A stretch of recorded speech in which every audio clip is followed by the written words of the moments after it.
South Meeting House, a Puritan place of worship that was built in 1729 and today functions as a museum. The Old South Meeting House was one of the largest buildings in Boston in the 18th century, if you can believe it. It served as sort of an overflow town hall for when the much smaller Faneuil Hall was too crowded. It's most famous for being the site of 4 meetings that took place in 1773 to discuss the recently passed and hated Tea Act.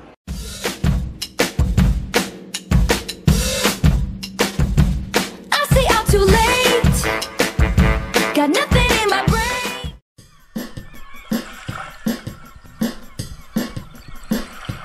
I just can't believe what Britain did to me.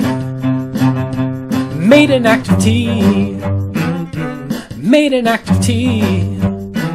The East India Company granted a monopoly. 773. 773. They just keep taxing, never think of asking.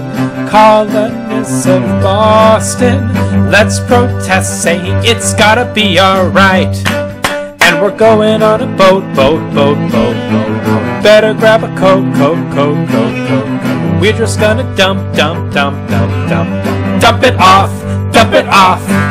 It's the middle of the night.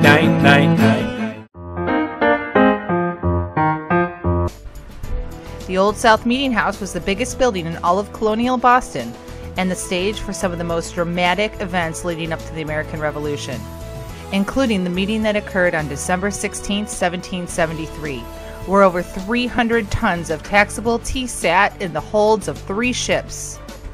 If the tea was unloaded, a tax would have to be paid to England, and people did not want to pay that tea tax. 5,000 colonists crowded into Old South Meeting House to decide what was to be done with the tea.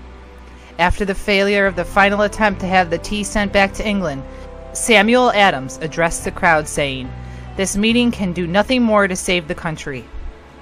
These words were rumored to be a secret signal to the Sons of Liberty, disguised as Mohawk Indians, to march down to Griffin's Wharf and destroy 340 crates of tea, dumping them into the harbor.